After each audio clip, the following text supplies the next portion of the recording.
You stand on the bank and watch them come, one at a time, then in small clusters, then alone again. The leaves arriving from upstream with the unhurried certainty of things that have been released and are now subject only to the current. Each one is different, a maple leaf still holding its red, an oak leaf brown and curled at the edges, a birch leaf small and pale and almost translucent in the low autumn light. They arrive at the bend in the river where you are standing, and turn with the current and continue downstream, away from you, toward whatever the river becomes further on. Wider, slower, eventually the sea. This slow jazz composition opens with the bass playing a figure that moves like the river itself. Continuous, directional, unhurried, going somewhere without announcing its destination. The piano enters above it with a melody that has the quality of falling. Not the sudden fall, but the slow fall of a leaf released from a branch on a windless day. The fall that takes a long time and covers unexpected distances before it is finished. The brush drums are the surface of the water,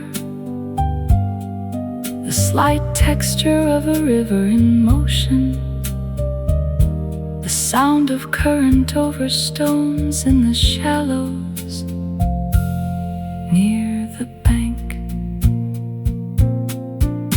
The river does not know where it is taking the leaves.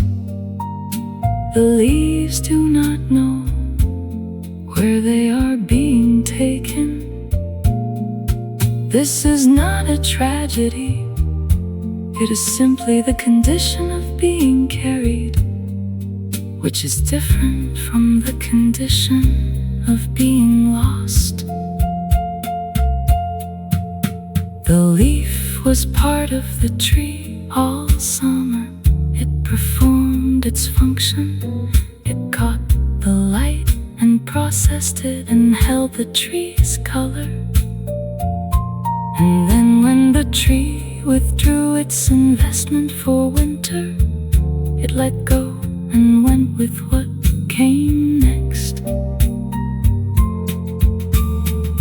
The saxophone enters here and plays this release, not with sorrow, but with the matter-of-fact beauty of a thing that has completed one phase and entered another.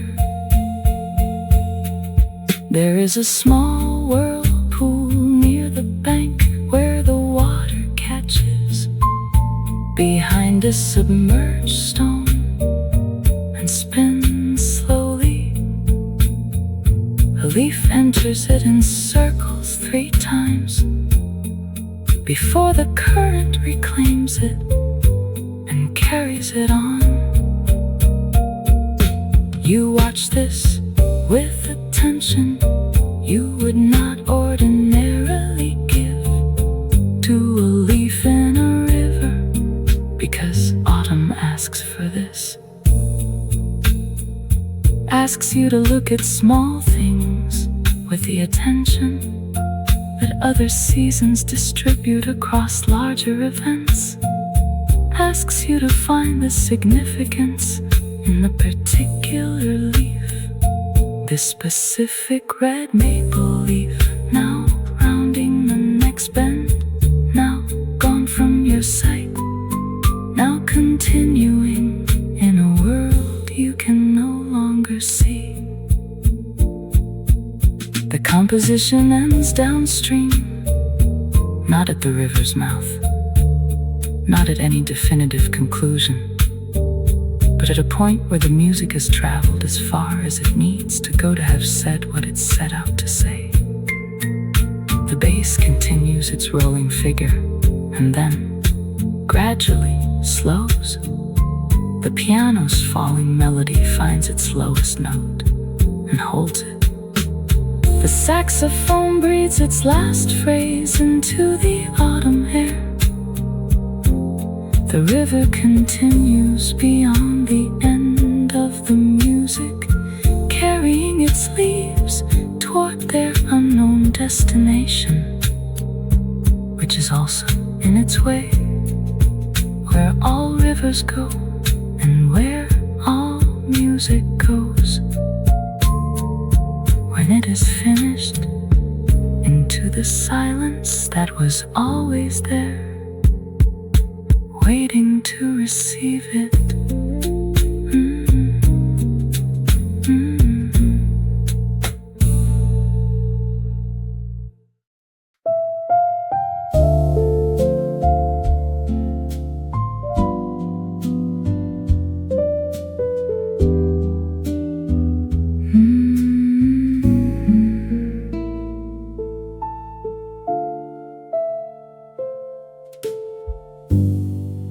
I found your name in a summer song, a melody I carried all year long, a soft blue memory, tender and clear, the kind that only first love leaves here. We met where morning touched the avenue. The world was young and everything was new. Your laughter spilled like sunlight through the air, and I forgot the clocks were even there. The heart was shy, the sky was wide, a little sigh I kept inside. First love, soft blue memory, still you hum inside of me. Not a wound and not a flame, just a song that knows my name. First love, gentle as the rain, coming back without the pain. In the quiet things I do, I still find a trace of you. We shared a coffee neither one could pay, walk the river till the close of day. You told me dreams you never told again. I held them like a letter from a friend. The city lights were pearls along the street. Slow jazz made the evening incomplete. We didn't know the future had a door. We only knew we wanted something more. The moon was kind, the night was small, and love could find a place in all. First love, soft blue memory, still you hum inside of me. Not a wound and not a flame, just a song that knows my name.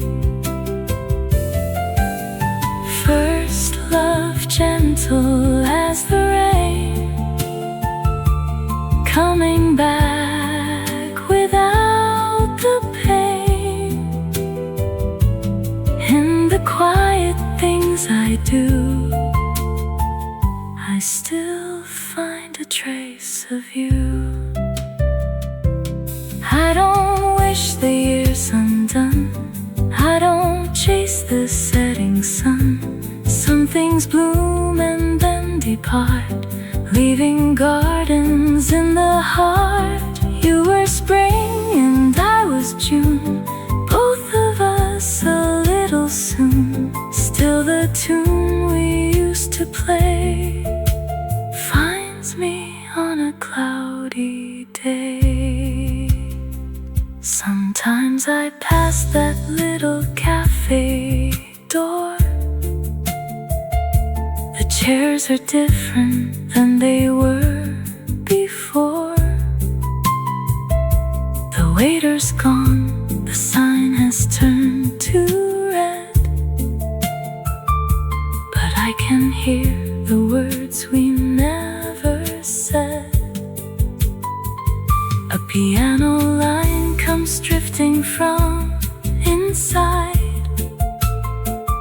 and for a breath the ears are open wide. I smile at all the foolish things we knew, and bless the girl or boy I was with you. First love, soft blue memory, still you hum inside of me. Not a wound and not a flame, just a song that knows my name.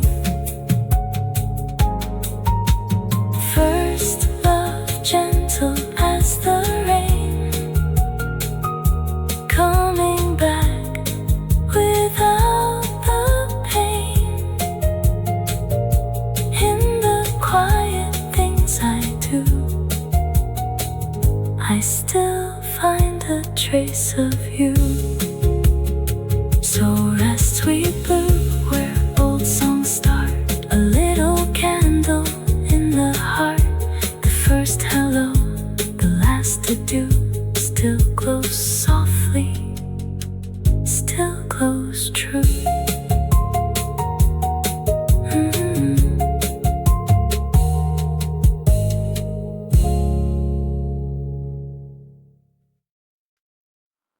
The letters are in a shoebox, which is where letters always end up, in shoeboxes, in the back of closets, in the places designated by domestic life for the overflow of the significant. You found the box while looking for something else, as the important things are often found. You carried it to the table. You made tea, because this is the kind of activity that requires tea, and sat down with the first letter in hand.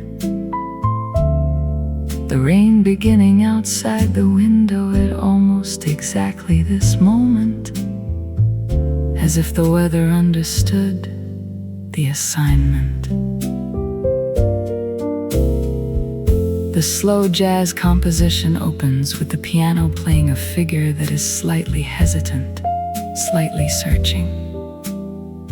The musical quality of beginning to read something old, of adjusting to a handwriting not encountered in years, of re-entering a voice that was once familiar and has become, through time and distance, something that requires a moment to calibrate. The bass enters like the rain, steady, constant, providing a ground that is neutral and surrounding, not intrusive. The brush drums are the rain on the glass, the soft percussion of water finding the window. The first letter is from a long time ago, You can tell by the handwriting of a younger version of the person who wrote it, slightly less settled in its formations, slightly more effortful in its presentation.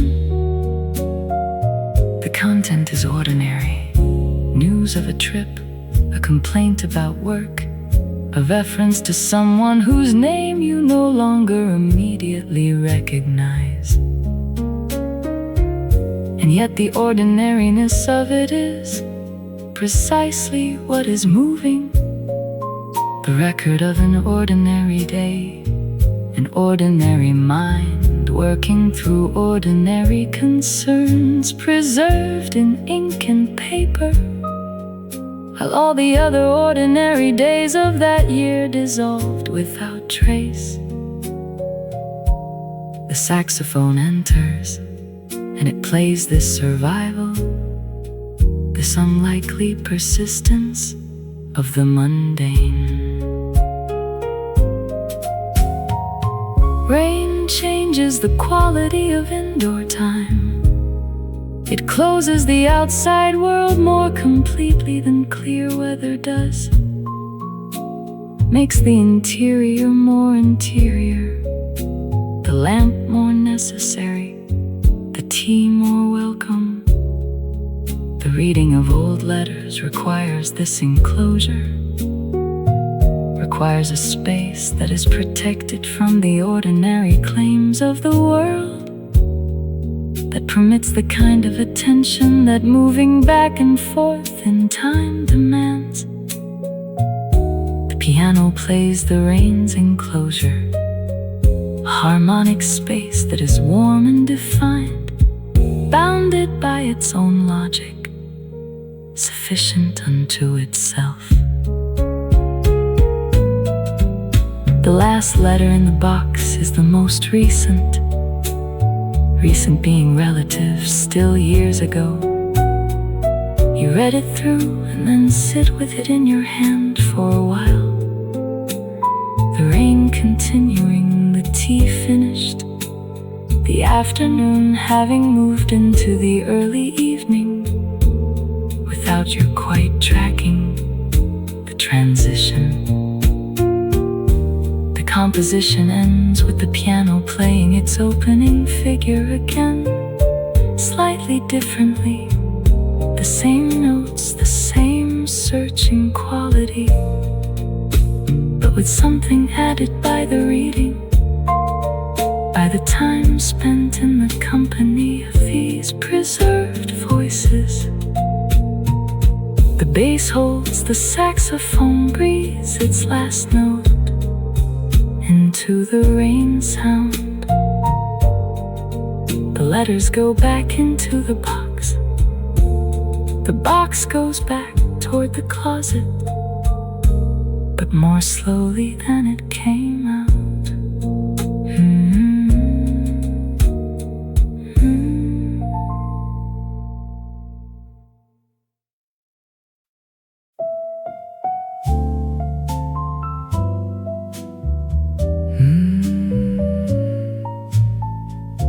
It is a small brown bottle with a French name and a gold cap, and it has been on the bathroom shelf for 7 months now. He has not moved it. He tells himself this is because he has not gotten around to it, which is partially true in the way that most partial truths are true. There is a grain of fact embedded in a larger evasion. The real reason is simpler and less reasonable. Moving it would be a decision, and he is not ready to make that decision yet. So it stays. And sometimes in the morning, when the bathroom is warm and slightly steamed from the shower, the warmth releases something from the bottle. Just a suggestion, just the memory of a scent. And And for a moment the room is different than it is. The slow jazz composition begins with a single piano note in the upper register, held until it fades completely, then another slightly lower. The piece moves with extreme deliberateness, each phrase separated from the next by silence that is not empty, but inhabited. The way rooms are inhabited by the traces of people who are no longer in them. The bass enters slowly, a low and steady presence, like the hum of a building at night, like the sound of a life continuing in the absence of the person who gave it its particular shape. Memory is olfactory in a way that no other sense quite matches. A smell bypasses the analytical mind entirely and delivers its content directly, not as information, but as experience, not as record, but as presence. This is why the bottle stays on the shelf. Not because he is sentimental, not because he cannot let go, but because the alternative, the cleared shelf, the deliberate absence, would be a kind of statement he is not ready to make. The saxophone voices this precisely, a melody that circles around something without quite arriving, that approaches and retreats, that knows what it wants to say, but has not yet found the courage or the clarity to say it fully. She has not gone in any dramatic sense. She simply left as people leave for reasons that were clear to her, if not entirely to him, and took most of her things but forgot or chose not to take. The small brown bottle on the shelf, he has considered mailing it to her, he has considered throwing it away, he has considered neither of these things seriously.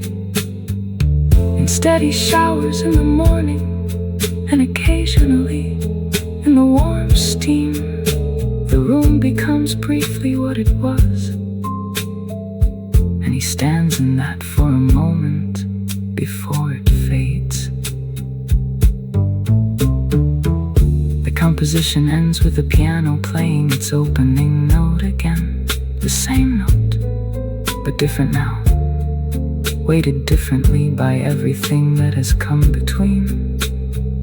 The bass sustains, the saxophone lets its last phrase thin to a breath, then nothing. The room returns to what it is. The bottle remains on the shelf, small and brown and perfectly still, holding its secret with the complete indifference of objects which do not know what they mean to us and would not care if they did.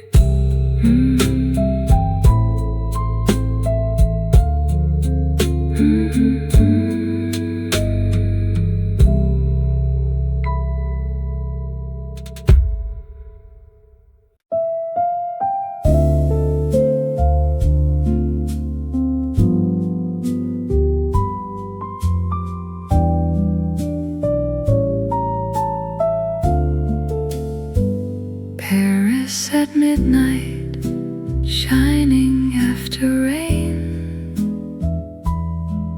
Cafe lights reflected in the lane. The river hums beneath the old stone bridge, and moonlight leans along the rooftop ridge. scarf is red against the silver blue. The city seems to take its time with you. A taxi passes, then the street is still, and jazz comes drifting from Montmartre Hill. The cobblestones remember feet. The night has tones, both soft and sweet. Walk with me through midnight Paris, where the lamps are warm and rare, where every window keeps a secret, every breeze has cafe air. Walk with me, no need to hurry. Let the Seine go rolling by. In the hush of midnight Paris, love is only one soft sigh.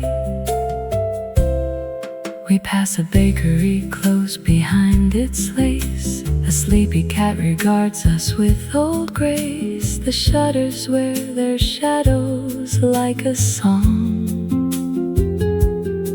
and all the narrow streets keep moving long. You say the world feels kinder in this light, less like a question, more like pure delight. I say the stars above the boulevard look like they're trying not to shine too hard. The music bends, the night replies, a sweet romance in city eyes. Walk with me through midnight Paris, where the lamps are warm and rare, where every window keeps a secret, every breeze has cafe air. Walk with me, no need to hurry. Let the Seine go rolling by. In the hush of midnight Paris, love is only one soft sigh. Maybe tomorrow we'll be leaving, maybe trains will call us home, maybe morning won't believe in all the streets we chose to roam. But tonight the piano's playing and the river wears the moon. Every little thing is saying, do not end this walk too soon. The final cafe sweeps its doorway clean. The waiter smiles at something he has seen, a couple dancing near a yellow wall, as if the night had made a room for all. Your hand finds mine beneath the chestnut tree, as natural as rain finds out the sea. And Paris with its velvet afterglow teaches both our hearts to move more slow. Walk with me through midnight Paris, where the lamps are warm and rare, where every window keeps a secret, every breeze has cafe air.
Two cups on the table, one empty, one still half full, long cold. A cafe that has mostly cleared out after the lunch rush. The afternoon light coming in at a low angle through the windows, catching the dust in the air and the rim of the cold cup. The chair across the table is pushed back at an angle, the way chairs are pushed back by people who left in a hurry, or who left in the middle of something, or who simply left. The coffee in the cup has developed that particular surface film that cold coffee develops.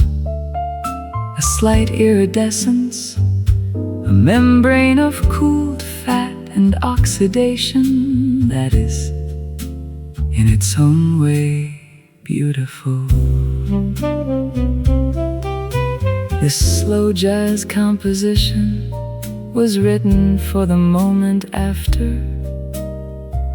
not the moment of departure that is its own music, urgent and kinetic, but the moment after departure, when the person who remains is still sitting with the evidence of what was, before they have begun the process of clearing it away.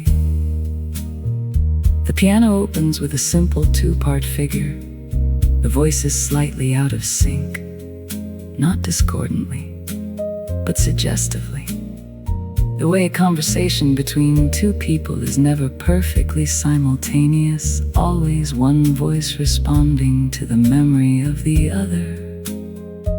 The bass provides the floor, steady, patient, the ongoing fact of the world continuing. They had been talking about something ordinary when it shifted. This is how it always happens, not with a dramatic announcement, but with a change in register, a sentence that arrives at a different temperature than the ones before it. The saxophone plays the shift, a melody that begins in one emotional key and modulates almost imperceptibly into another, not tragic, not even unhappy exactly, just different than it was a moment before, like the light changing when a cloud passes over the sun. What was said at the table is not entirely clear, which is appropriate. Some conversations resist summary, resist the reduction into narrative. What remains is the physical evidence. The two cups, the pushed back chair, the afternoon light, the cold coffee holding its film on the surface, and the feeling of sitting with these things, not yet ready to move, not yet ready to signal the waiter and ask for the check and leave, and return to the version of yourself that exists outside this particular afternoon. The composition ends with the two voices and the piano resolving finally into unison, not because the situation has been resolved, but because music, unlike life, can grant that small mercy. The bass holds its final note, the saxophone breathes out slowly and does not repeat itself, and the cold coffee sits where it sits, beautiful in its abandonment, holding the surface of the afternoon. in its iridescent film, until someone, the waiter, eventually takes it away.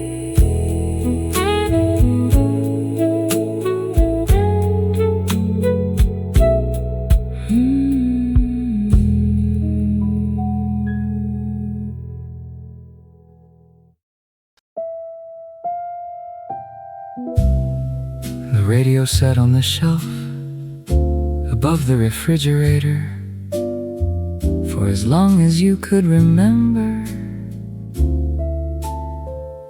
A brown plastic box with a dial and a single speaker covered in cloth. The volume knob slightly loose so that it turned too easily,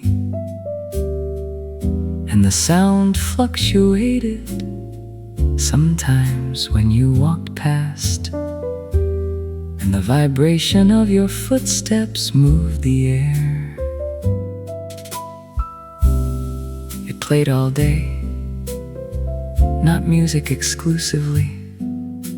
There were programs, voices, the weather, the news. But in the mornings and the afternoons, there was often music, and sometimes it was jazz. And when it was jazz, the kitchen was a specific place that it was not at other times. This slow jazz composition opens with the piano played, as if heard through a small speaker, slightly compressed, slightly warm around the edges. The sound of music that has traveled through the air and through cloth and through the particular acoustics of a kitchen, and arrived at you, changed by the journey, more intimate for having been filtered through the imperfect medium of an old radio.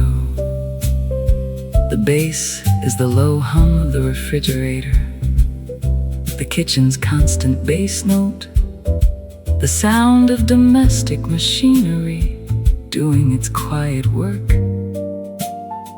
The drums are the sounds of cooking, the occasional tap of a spoon against a pot, the rhythm of chopping, the percussion of ordinary nourishment in preparation. She moved through the kitchen with the efficiency of someone who had performed these movements 10,000 times, whose body knew the distances without measuring them, whose hands knew the weights and textures without consulting the mind. Cooking was not a project for her. It was a practice, a daily expression of the knowledge that had been accumulated over decades, and that lived in the hands rather than the head. The radio played, and she cooked, and the kitchen was warm, and the smell of whatever was on the stove mixed with the smell of the old wood of the cabinets and the smell of the garden that came through the window. She always left open a crack, even in winter. The saxophone enters, and it sounds like the afternoons you spent at the kitchen table, doing homework or reading, or simply being present in that room, because it was the room where she was, and where she was where you wanted to be. The saxophone does not sentimentalize this. It simply plays it. The specific quality of those afternoons, the warmth in the radio and the smell of cooking, in the presence of a person who knew what she was doing with complete confidence, whose competence was itself a form of safety. The composition ends with the piano's radio warmth melody playing through to its conclusion, the bass resolving with the gentleness of a refrigerator hum, the saxophone holding its final note, the way the kitchen held its warmth long after the cooking was finished, long after the radio had been turned off for the night, the warmth remaining in the walls and the wood and the particular air of a room, but had been consistently inhabited with care. You can return to this kitchen only in memory now. The radio is gone, but the warmth of it, the specific warmth of that specific room, is preserved in music, which is the only form of preservation that keeps the feeling rather than just the fact.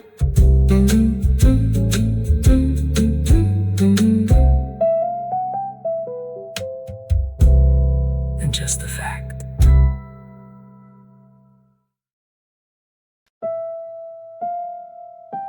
From a certain distance, in a certain weather, a city skyline becomes something else entirely. The hard angles of glass and steel dissolve the lights, thousands of them, in hundreds of windows, blur into something softer, more ancient looking, like lanterns seen through gauze. Fog does this. It returns the city to mystery, strips it of its corporate confidence, and replaces it with something that feels more honest about what cities actually are. Accumulations of human warmth, human longing, human light against the dark. The slow jazz composition begins with a texture rather than a melody. Sustained piano chords, like fog itself accumulating. The notes are not played so much as allowed to exist, held open until they dissolve into the next. The bass enters underneath, low and very slow, less a walking line than a breathing one. This is music for looking at something from a distance and allowing yourself to feel small in a way that is not diminishing but clarifying. Somewhere in those blurred towers, 10,000 private lives are ongoing. A man on the 42nd floor is ending a phone call he did not want to take. A woman on the 19th is standing at her window with a glass of wine, looking out at the exact same fog you are looking at from the inside. A child on the 7th floor is asleep under too many blankets. An office on the 31st floor is completely empty, lit up for no one, the screen still glowing with spreadsheets and presentations that will still be there in the morning. saxophone enters in the middle of the piece, high and slightly distant, as if heard from across a wide space. It does not play a traditional melody. It moves in long arcs, like light moving through water. The trumpet answers briefly, lower, closer, then recedes. The fog thickens, the lights blur further. At a certain point, you cannot tell where one building ends and another begins. The city becomes one soft, luminous mass, pulsing gently with all its contained life. The composition does not resolve so much as dissolve. The piano chords thin out, one voice at a time, until only the lowest note remains. The bass holds, the fog holds, the lights hold, and you stand at whatever window you are standing at, or on whatever bridge, or sitting in whatever car, at the side of whatever road. And you feel, briefly, genuinely, that you are part of something enormous and soft and lit from within. The note ends. The fog remains.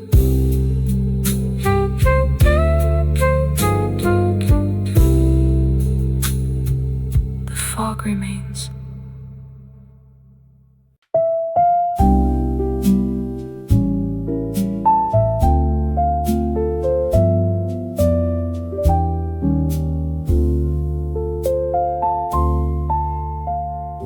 Old books are breathing softly on the shelf, each one a little room inside itself. Warm tea is steaming by the window light, and afternoon is golden, calm and bright. The chair remembers every rainy day. The rug has heard the kettle sing and sway.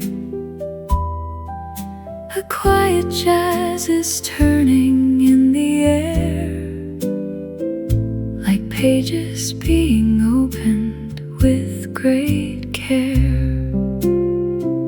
No need to go, no need to speak.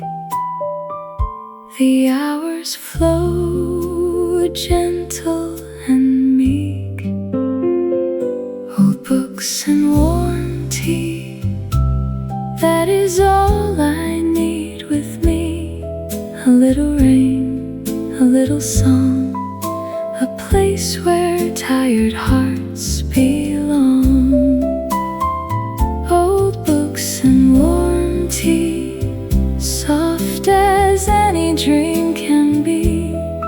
Let the busy world pass through, I'll stay here with thoughts of you. A bookmark waits where someone left July, between a folded letter and a sigh.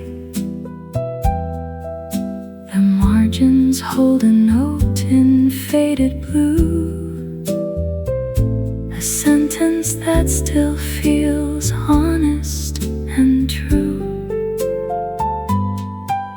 The window shows the maple losing gold. The story in my hand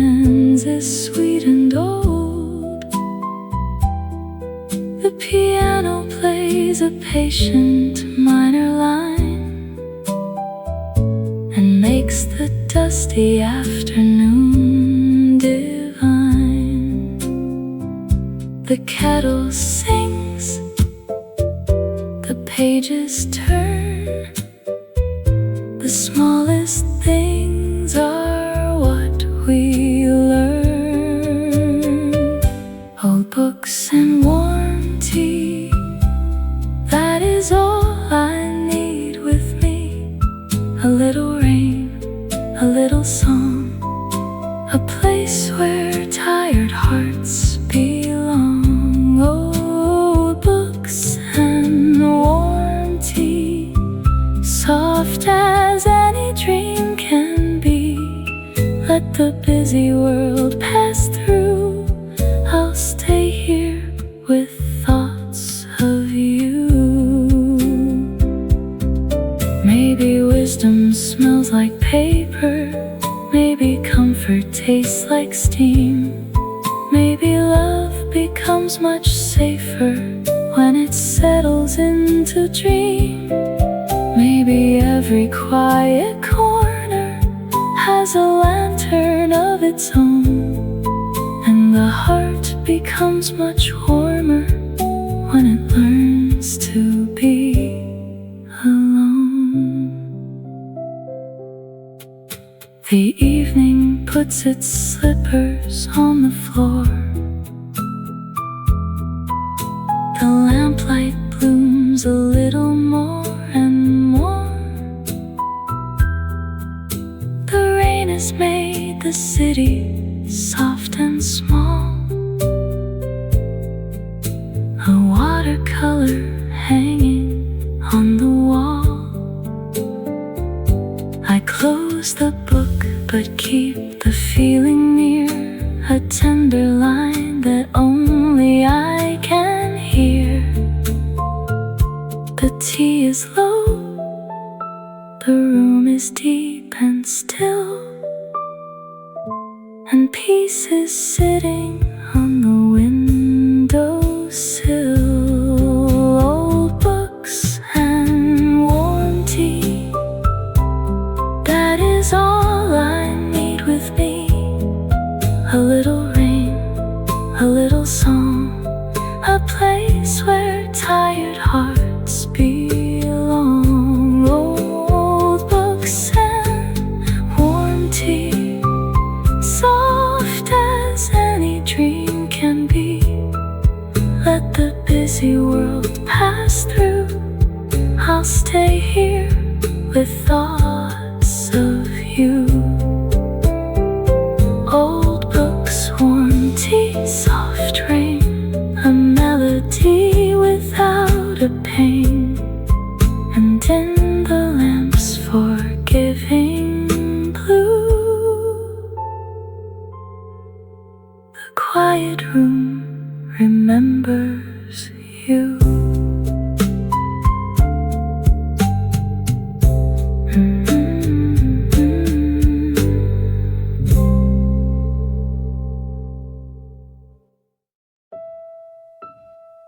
The phone rings at an unusual hour, and you answer it without checking the number. Because you're distracted, because you're in the middle of something, because you no longer have the habit of checking. And then the voice, a voice from so far back that for a moment your brain does not process it as belonging to a real person, a living person, someone who exists in the present tense of this day. It processes it first as memory, as something interior, and then recognition arrives and rearranges everything. The voice says your name, you say theirs, and something that has been still for a long time begins carefully to move. This slow jazz composition opens with the saxophone alone, playing a phrase that sounds like a name, not any specific name, but the shape of being named, the experience of being recognized by someone who knew you before. You knew yourself as well as you do now. The piano enters beneath it, filling in the harmony, providing the present tense ground against which the past tense voice of the saxophone moves. The bass arrives last, grounding everything in the body, in the physical fact of standing in a room with a phone in your hand and a voice in your ear, and the world having suddenly reorganized itself around a point you thought was fixed in the past. What do you say to a voice from that far back? You say the ordinary things first. How are you? Where are you? What are you doing now? And while you are saying them, you are also doing something else entirely, something interior and rapid, a kind of inventory of who you are now versus who you were then, a calibration of how much has changed and how much has remained, a calculation so complex and so fast that it runs entirely below the level of the conversation. The saxophone voices the second conversation, the one happening beneath the words, longer phrases, more chromatic, moving through more harmonic territory than the polite exchanges happening in the treble register. The voice sounds both exactly as you remembered and completely different, older, yes, but also changed in the way that is not simply aging, in the way that is living, accumulating, becoming more specifically themselves over time. You recognize the minute and also meet someone new. This is the strangeness of a voice from the past. It is evidence that time has passed for both of you, that you have both been somewhere, that the years between the last conversation and this one were full of things neither of you knows about the other. The composition does not resolve happily or unhappily. It resolves honestly, the saxophone and piano finding a common ground that is new, not the old ground of before, but something built from the fact of this call, this voice, this unexpected return. The bass holds a long note, the saxophone breathes, and when the call ends, the room is quiet, but it is a different quiet than before, fuller, more complicated, carrying the warmth and the strangeness of a voice that traveled a great distance to find you on an ordinary afternoon when you were in the middle of something else entirely.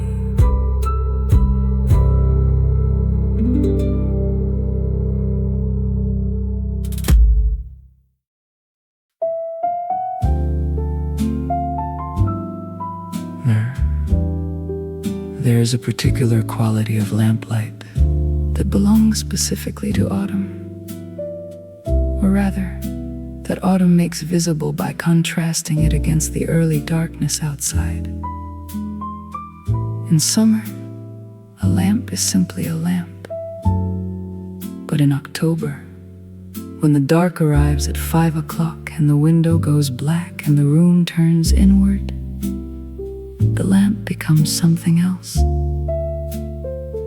An assertion, a small warm claim against the dark, a circle of orange light that defines the territory of the inhabited, the human, the specific against the general dark outside.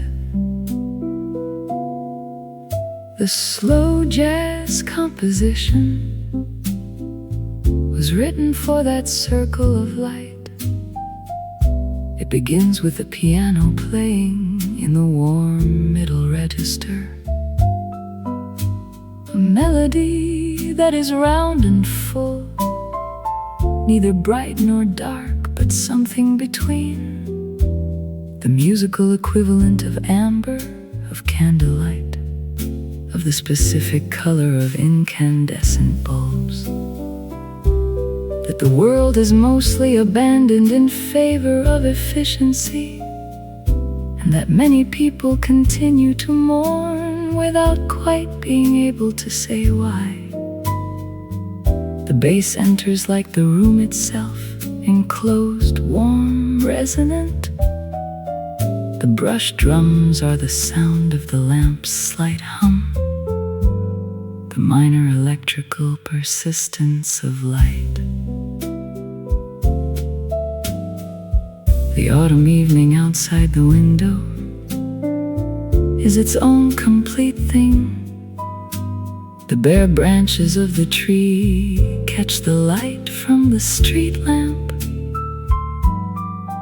A car passes, its headlights briefly illuminating the rain-wet street. Someone walks past, collar turned up, moving quickly toward wherever warmth waits for them. Inside, the lamp holds its circle, the book is open, the tea is steeping. The small adjustments of an autumn evening, the extra layer pulled over the shoulders, the curtains drawn against the dark, the music turned up just slightly from its afternoon volume, have been made with the unconscious competence of someone who has lived through enough autumns to know how they require to be handled. The saxophone enters, and it sounds like the evening itself, comfortable in its melancholy, at ease with its own weight, not resisting the darkness, but not surrendering to it either. This is the emotional territory of the well-managed autumn evening. Neither the forced cheerfulness of someone pretending the season has no effect, nor the dramatic submission to seasonal mood, but something more experienced, more at ease, an understanding that the dark and the lamp and the warmth and the cold are all part of the same evening, and that the evening is good. The composition ends with the lamp still lit, the room still warm, the autumn still pressing its dark face against the glass. The piano's final chord is the color of the lamp, warm, full, slightly imperfect, in the way incandescent light is imperfect and therefore human. The bass holds, the saxophone breathes out slowly, completely. The breath of someone settling deeper into their chair, releasing the last tension of the day, accepting the evening for what it is, and finding it on balance sufficient outside. The dark continues inside. The lamp.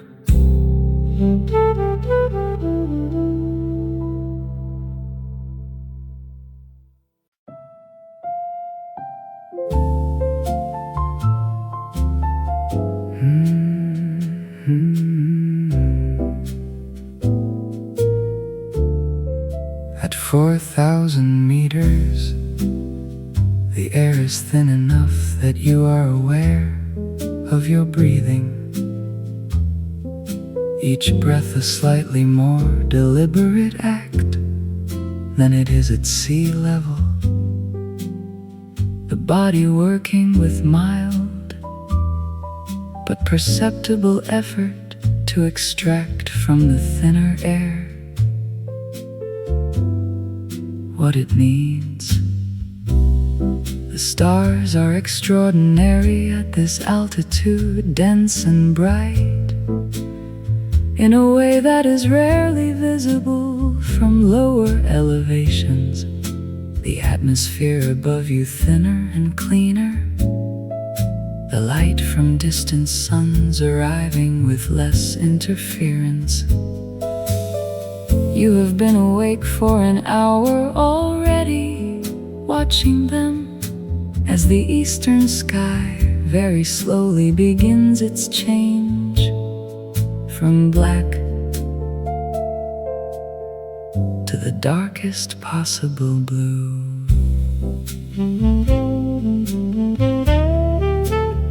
This slow jazz composition opens in the highest register of the piano.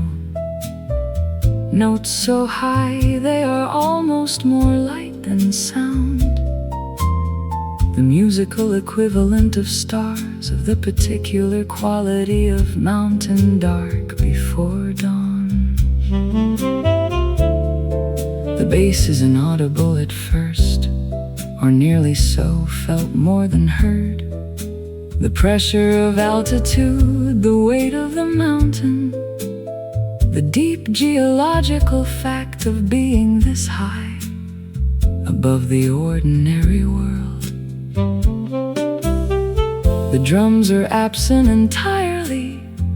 There's only the piano and the bass and the silence of the high place, which is different from all other silences, thinner and colder and somehow more absolute. The change in the eastern sky is slow enough that you cannot watch it happening. You can only observe it at intervals and register the difference. 5 minutes ago, the sky was black. Now it is the darkest blue. In 10 minutes it will be blue. In 20, something between blue and gray. In an hour, the sun will have cleared the ridge, and the high valley below will be in full light, and the spell of the pre-dawn will have dissolved back into the ordinary. But for now, in this thin, cold air, with the stars still visible overhead, and the eastern sky doing its imperceptible work, the world is in a state it is rarely in, poised between night and day, between what it was and what it is about to become. The saxophone enters as the first real light begins to build in the east. Not the sun itself, but its announcement. The sky brightening from within, as if something enormous is being lit on the other side of the ridge. saxophone plays the light, slow, ascending phrases that begin in the middle register and gradually move upward, following the brightening, tracking the transformation of the sky from dark to something it has no precise name for. The trumpet plays one phrase in response, clear and high, and carrying in the thin mountain air, and then falls silent, awed by what it has said. The composition ends at the moment before the sun clears the ridge, the moment of maximum anticipation. The sky fully lit, but the source still hidden, the valley below just becoming visible in the spreading light. The piano descends from its high register to the middle, the notes still clear but warmer now. The bass resolves, the saxophone holds its final note at the precise pitch of the pre-dawn sky, then releases it. The sun comes over the ridge, the world begins its day.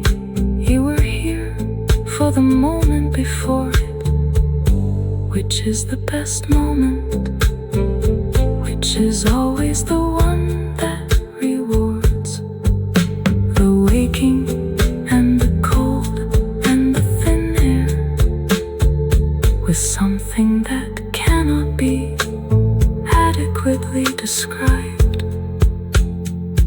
and does not need to be.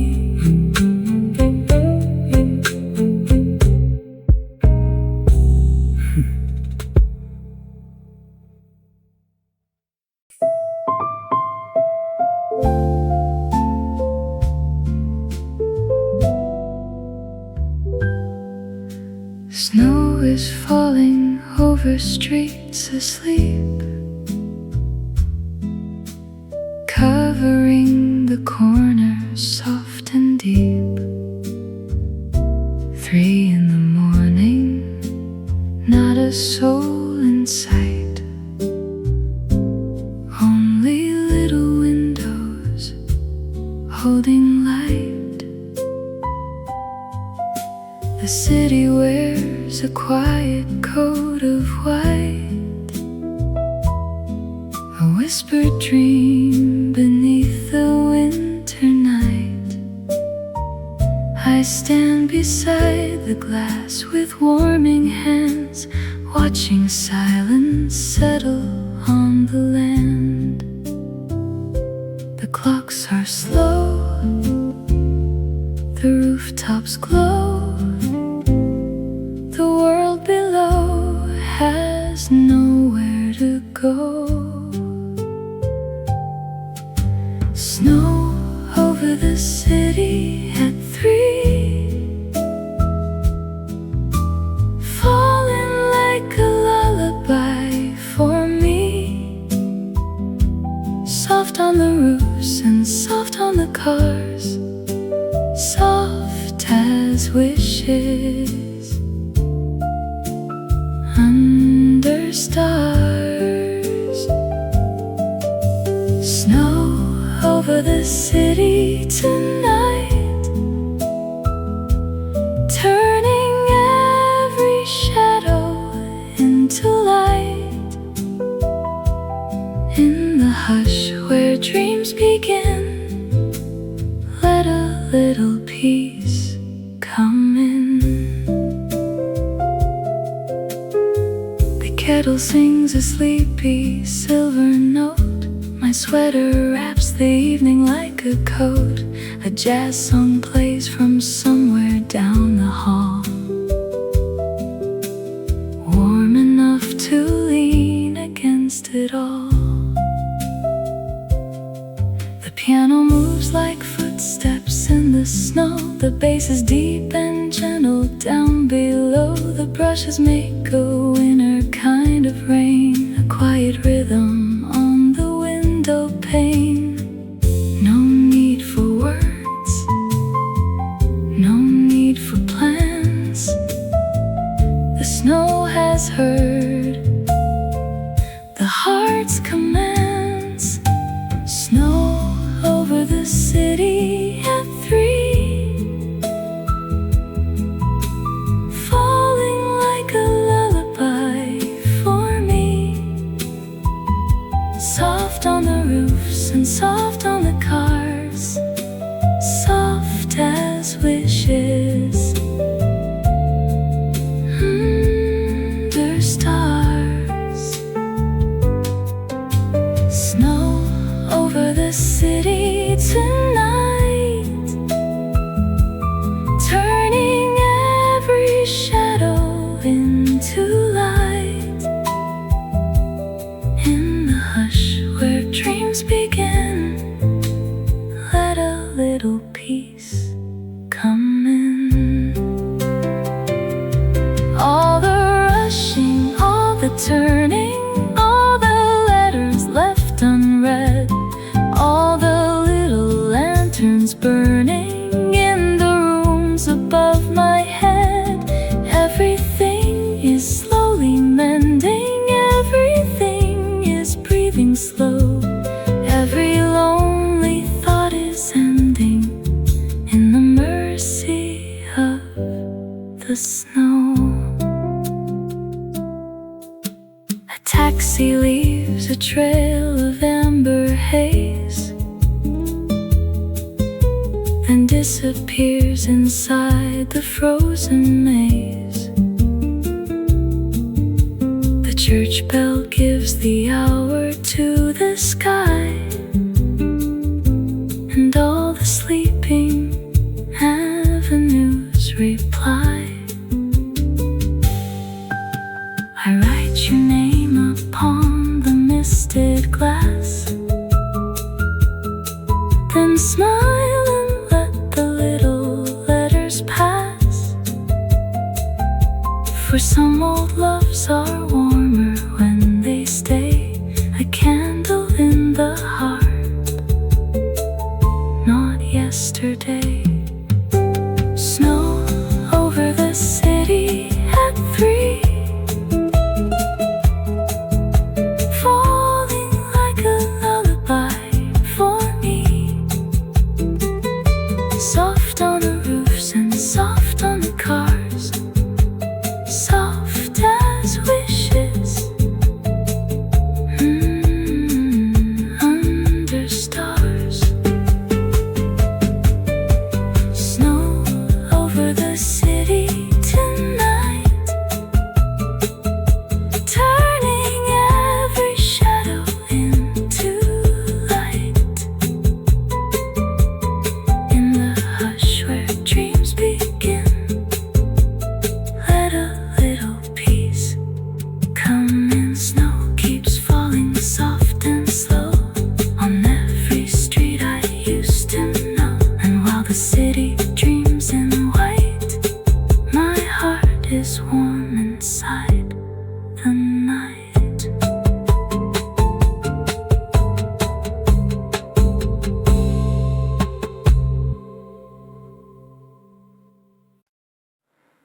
You heard about it from someone who heard about it from someone else,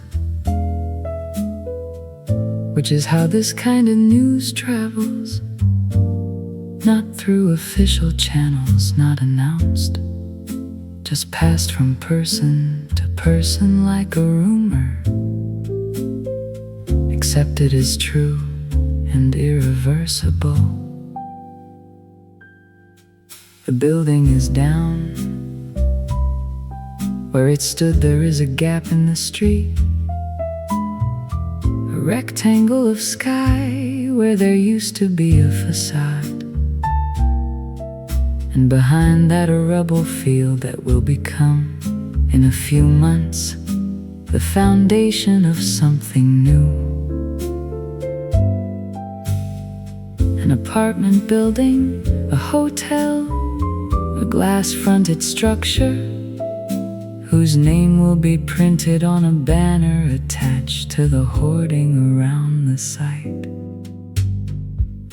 This slow jazz composition opens with a chord that is held too long, a minor chord, dense and full, held until it is almost uncomfortable, until you want it to resolve, and then held a little longer still. The bass enters and it is low, the lowest note the instrument can produce, the musical equivalent of something fundamental being removed. The piano releases its chord finally, and what follows is a melody that is both beautiful and rueful. A tune that could have been played in that room by musicians who are scattered now or gone, in a space that no longer exists to receive them. The club opened in the late 50s. The photographs show a narrow room, low-ceilinged, dark even in daylight, with a small stage at one end and tables packed close together in the way that was either uncomfortable or intimate, depending on your point of view. The sound was famously good. Something about the dimensions of the room, the materials of the walls, the way the ceiling absorbed and reflected in equal measure, created an acoustic that musicians talked about, sought out, returned to. The room listened. Good rooms do that. They participate. Hundreds of nights, thousands of sets. The music played in that room has mostly not been preserved. This was not the kind of club that recorded everything, that understood itself as historically significant while it was happening. Most of what happened there happened, and then was gone. The way most music is gone, played into the air of the room, received by the people present, and then released back into time. The saxophone plays this loss without self-pity, with the clear-eyed sadness that is the appropriate response to the irreversible. The composition ends with the piano alone, playing a simple melody that might have been played on the club's piano on any of its last nights.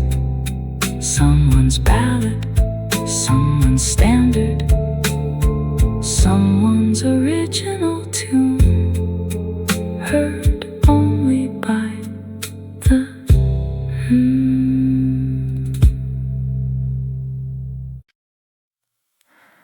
The season ended weeks ago. The umbrellas are gone.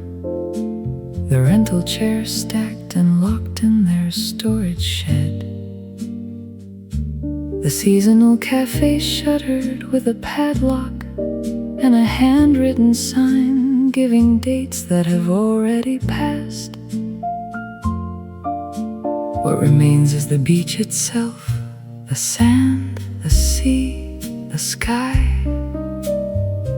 And these are, it turns out, more than sufficient. More than sufficient, and in the absence of their summer population, more themselves. The The sand has been rearranged by the autumn storms into new configurations. The sea is a different color now, grayer, deeper, more serious about its business of being the sea. This slow jazz composition opens with the piano playing a figure that has the quality of the empty beach. Spacious, uncluttered, each note given room to exist without being crowded by the next.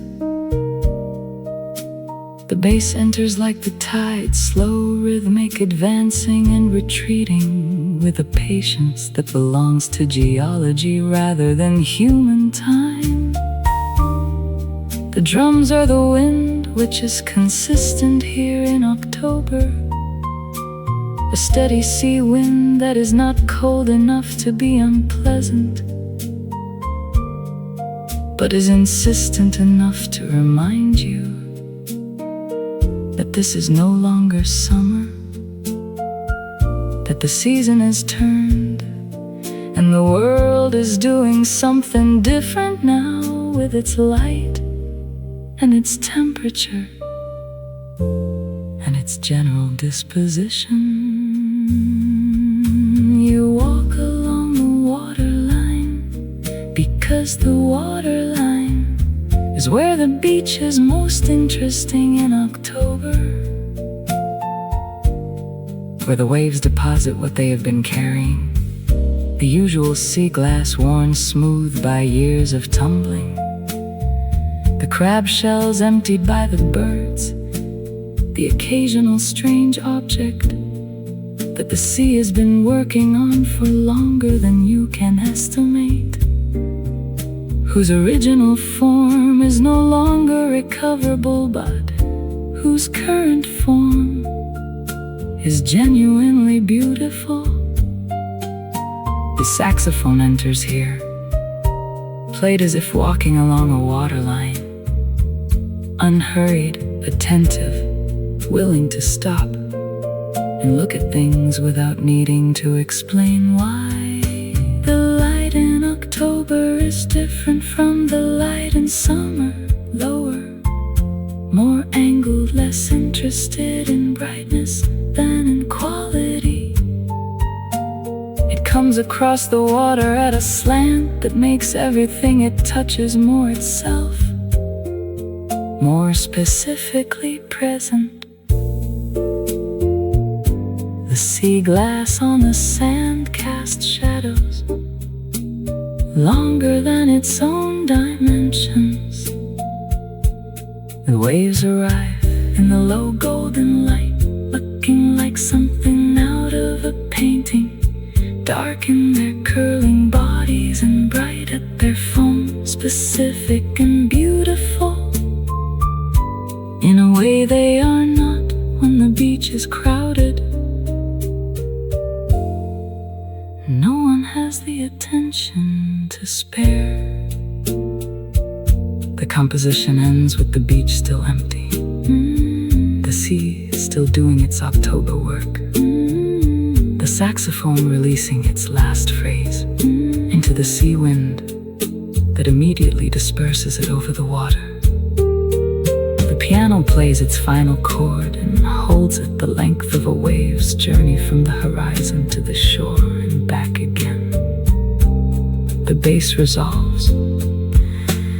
The beach receives the next wave and the next, and continues to receive them as it has received them all autumn, and will continue to receive them all winter, without audience, without occasion, doing what it does with the complete, unhurried dedication of something that has forgotten, if it ever knew how to do anything else.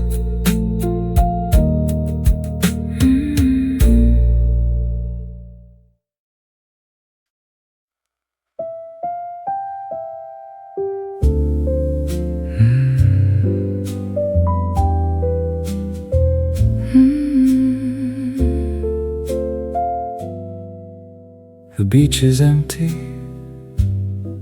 because the day is not the kind of day that brings people to beaches. The sky is a single even gray, neither threatening nor beautiful, simply present. A lid on the world, a ceiling of cloud that turns the light diffuse and directionless. The sand is dark from last night's rain. The sea is the color of pewter, its surface textured by the low swell that has been arriving from somewhere distant for days. The product of a storm that happened far away and is communicating itself here in these long, slow rollers that arrive at the shore with the patience of something that has been traveling a long time. The slow jazz composition opens with the bass playing alone, a figure that rises and falls with the rhythm of the swell, unhurried, inevitable, going nowhere but the shore. The piano enters with harmonics that are wide and open, chords that breathe with the sea's breathing, that share its quality of gray and patient movement. The drums, when they arrive, are the foam at the wave's edge, a rush, a dissolution, a pulling back over wet sand, and then the building again. The rhythm is not precise, it does not need to be precise. The sea is not precise. On gray days, the sea is more serious than on sunny ones, less recreational, less willing to participate in human enjoyment, more interested in being itself. The waves come in with a steady, indifferent power that is neither hostile nor welcoming. They arrive because they have been arriving. They will continue to arrive after you leave. The beach, the sand, the pewter water, the gray sky, these are not here for you.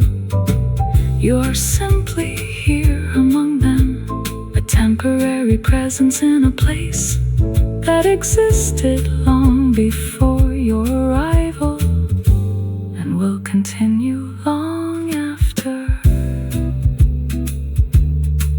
The saxophone enters midway through, and it sounds like the sea's seriousness, long, sustained phrases that move with the swell rather than against it, that find the rhythm of the arriving waves and follow it without trying to impose anything.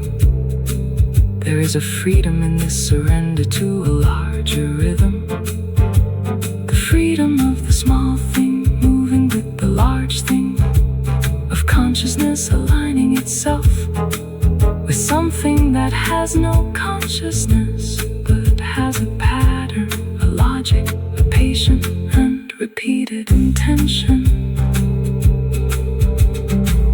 The composition ends as the tide continues its work, neither incoming nor outgoing at this moment, simply present. The waves arriving at their regular intervals, the foam spreading up the dark sand and retreating, the gray sky holding its color, the bass continuing its swell, like movement beneath the final piano chord. The saxophone has returned to the air it came from. The beach remains, the sea remains, the gray day continues with the peaceful, absolute indifference of weather, of water, of everything that was here before music and will remain after.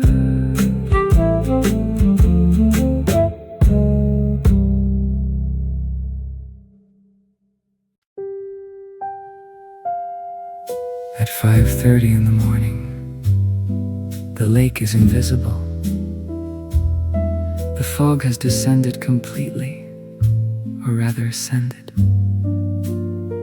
It rises from the water's surface, which is warmer than the morning air, and creates a white layer that begins at the waterline and extends upward to roughly head height,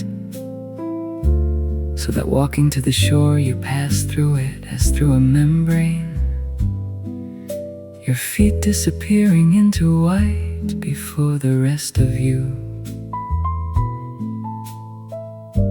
The trees on the far shore are gone. The dock extends into the fog and disappears. The water makes no sound this morning. It is perfectly still beneath its cover, and the only sound is your own breathing and the occasional bird calling from somewhere above the fog layer, from the world of air and light that exists above this temporary white erasure of the landscape. This slow jazz composition begins with a single piano note in the middle register, held until it dissolves, followed by silence, followed by another. The musical equivalent of emerging shapes and clearing fog, the gradual disclosure of form from whiteness. The bass enters so slowly it is barely perceptible at first, a low tone that is felt before it is heard. Like the pressure of fog on the skin, the drums do not appear in the conventional sense. There is only the lightest possible brushwork, a texture rather than a rhythm, the sound of fog moving, of still water, disturbed by nothing.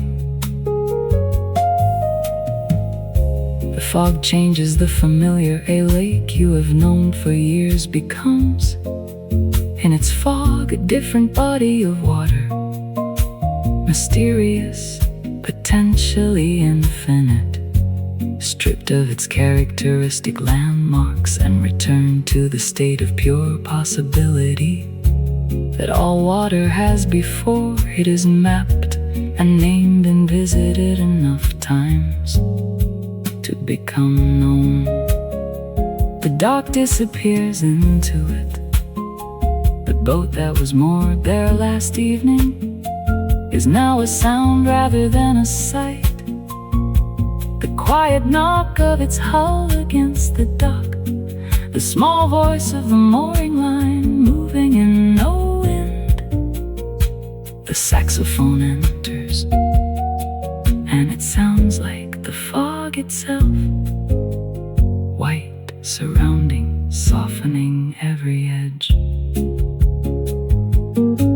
There is a particular quality of silence that fog produces over water, not the silence of absence, but the silence of absorption, as if the fog is taking in sound the way it takes in light, muffling the world to a radius of a few meters, creating a personal space that is at once intimate and vast. Within this radius, everything is clear and close. Beyond it, everything is gone. You exist in a small bubble of visibility, moving through the world as if it were being created just ahead of you. and dissolving just behind. By 7 o'clock the sun will have burned the fog away, and the lake will have returned to its familiar form. Its far shore visible, its dimensions known, its mystery resolved back into the ordinary beautiful.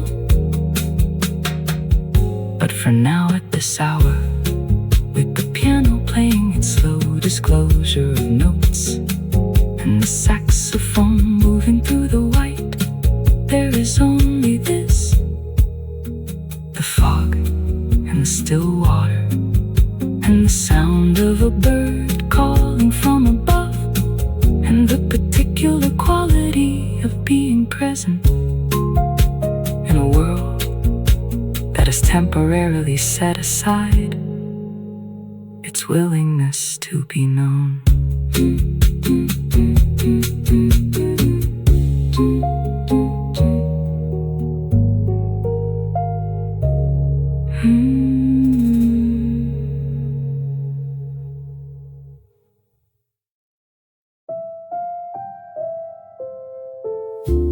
You watched it go through the terminal window, through the rain-streaked glass. You watched the plane push back from the gate and taxi slowly away, its navigation lights blinking in the gray afternoon. And then it was gone around the curve of the taxiway, and there was only the wet tarmac and the other planes and the terminal building reflected in the puddles between the taxiway lights. The last flight has left. You are here until morning. The next available seat is on the 6:15 departure, and it is currently 2:47 in the afternoon. This slow jazz composition begins in the key of accepting what cannot be changed. The piano opens with a figure that is neither defeated nor cheerful, something more honest than either. The musical equivalent of sitting down in an airport chair, with your bag between your feet and taking a breath and deciding that this is the situation, and the situation will be navigated. The bass enters with a steadiness that functions as ballast, not comfort exactly, but stability, the low note of continuing to exist in a situation that is inconvenient rather than catastrophic. The brush drums are the ambient sound of an airport, continuing to be an airport, indifferent to the individual disruptions it contains. There are worse places to be stranded. This is what you think, and it is true, and it does not fully help, because the mind keeps returning to what you were going toward, and calculating the difference between the version of today that was planned and the version that is now occurring. The saxophone enters and plays this calculation, not with self-pity, but with the honest acknowledgement that plans matter, that the thing you were going toward mattered, and that its postponement is a real loss, even if it is a small one in the larger scheme of things. You find a charging point, you find a place to eat. That is not the worst option available. You call the people who need to know and have the version of the conversation that involves disappointing information delivered with appropriate calm. You look up the hotel options near the airport, because the airport hotel is always too expensive, and you find something adequate and you book it. Each of these small administrative acts is a form of acceptance, a practical acknowledgement that the situation is the situation, and that the available moves are the available moves, and that making them is better than not making them. The composition ends in the airport hotel, a room that is functional and slightly airless, the window overlooking the access road, the sound of planes still audible through the double glazing. The piano plays a final figure that is not the figure it played at the opening. It has adapted, adjusted, found a different key for the different situation. The bass holds, the saxophone plays the last phrase of the day. Tired, accepting, not unhappy exactly, finding in the enforced pause something that was not planned and is not nothing. The strange enforced stillness, the permission to be nowhere, which is occasionally exactly where you need to be.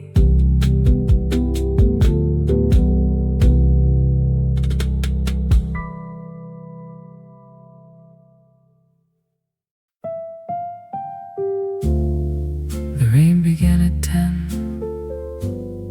and it is now noon, and it shows no sign of stopping. And this has turned out to be the best thing that could have happened. The itinerary, the museums, the ruins, the specific churches with the specific paintings can wait, or can be abandoned entirely. Because this cafe has a window table and an excellent espresso and a view of a piazza that in the rain is more beautiful than it would be in sunshine.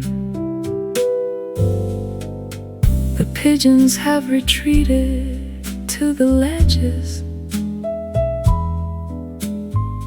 The tourists have retreated to the museums. The piazza is nearly empty, the cobblestones dark and gleaming, the fountain in the center sending its water into water that is already everywhere. This slow jazz composition opens with the piano playing the rain on Roman cobblestones. Not literally, but in the spirit of it. A figure that has the rhythm of drops on stone, irregular and yet patterned. Each note slightly different in weight and timing, but the overall effect, a texture, a wash, something that covers the ground the way rain covers it. The bass enters with the weight of the city itself. Not the tourist city, not the historical city, but the living city that has been living here for longer than any other city in the Western world, that has survived everything and continues that provides the frame within which the cafe and the rain and the piazza exist. The drums of the rain, varied and patient. The coffee arrives in its small cup, dense and dark and smelling of everything that makes Italian coffee what it is.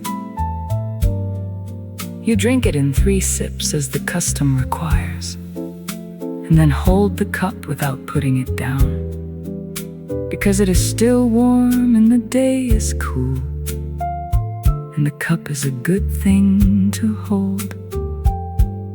Another appears, because you asked for a second, which is permitted, which is, in fact, the only reasonable response to a rainy Roman morning with nowhere to be. The saxophone enters as the second coffee arrives, warm and unhurried, the musical equivalent of a second espresso. The same thing as before, but you are in a better position to appreciate it now. The piazza across the way is doing its empty thing beautifully. An old man crosses it with an umbrella, moving without hurry, taking the diagonal route that crosses in front of the fountain. A woman on a scooter navigates the far edge, her raincoat bright yellow against the gray of everything else. A cat, there's always a cat, occupies a dry spot under an arch, observing the rain with the philosophical equanimity that cats bring to all weather. The piano plays the cat, the trumpet plays the yellow raincoat, the saxophone plays the fountain, which continues regardless. The composition ends at the cafe table, the rain still falling, the third coffee finished. The afternoon ahead with its total absence of obligation. The piano's rain figure resolves to a final chord that is warm and slightly bittersweet. The bittersweet of pleasure fully inhabited, of the knowledge that this particular afternoon will end, as all afternoons end, but not yet. The bass holds its Roman note, the saxophone breathes out slowly, completely, the breath of someone who has nowhere to be and has made peace with this, who has found in the absence of plan the presence of something better. The afternoon, the rain, the piazza, the coffee, the specific, unrepeatable gift of being in Rome when it rains.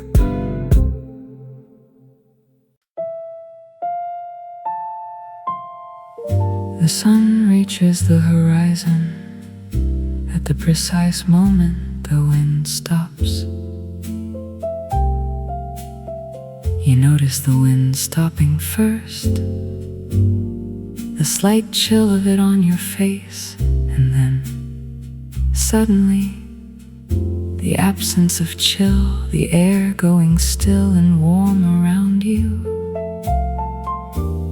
as if the evening has drawn a breath and is holding it. The sea goes flat in the same moment, or nearly the same.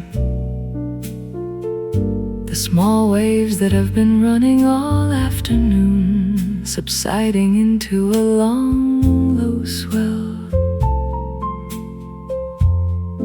that is almost imperceptible, that moves the surface like breathing moves a chest. And the sun continues its descent into the stillness The slow jazz composition was written for the last 20 minutes of this sunset. Not the dramatic colors, not the moment of maximum beauty, but the long, slow approach to that moment, and the equally slow recession from it. The piano opens with chords that are wide and warm, the intervals large, the sound full, the musical equivalent of the sky at this hour, which is not doing one thing, but many things simultaneously.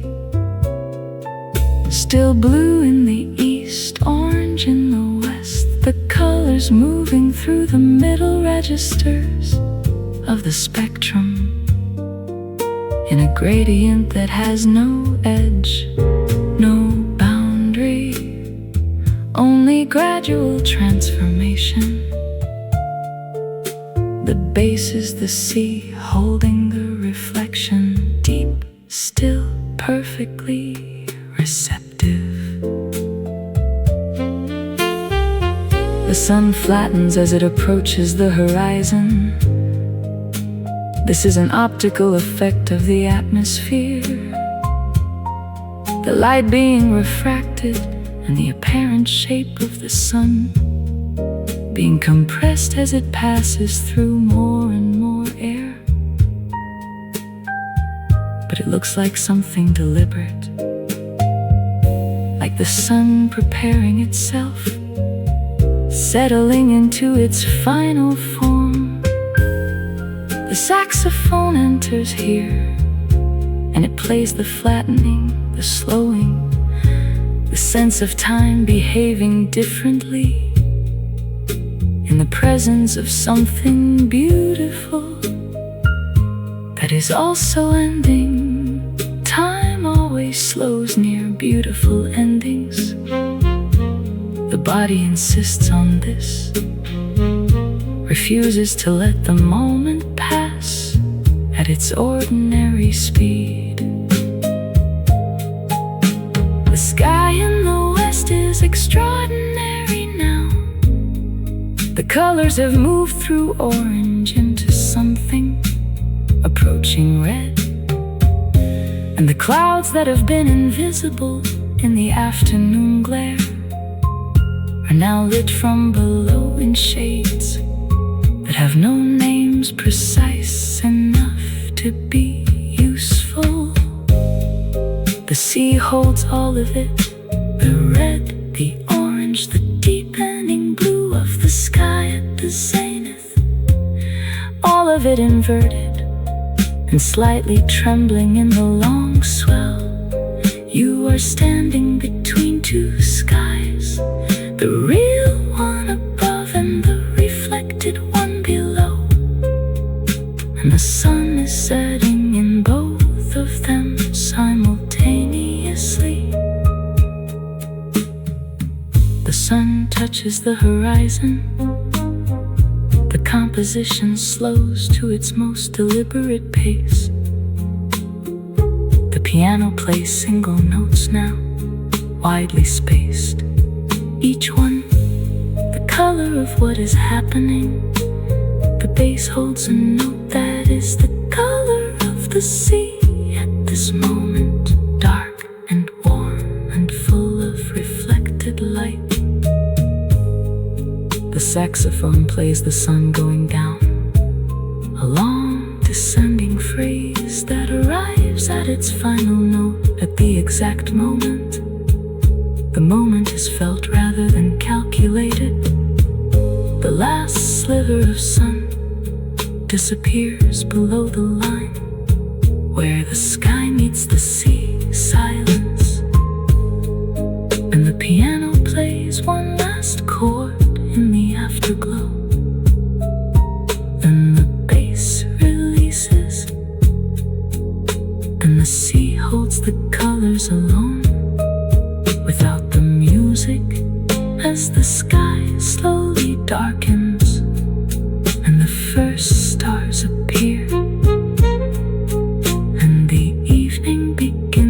long, patient work of becoming night.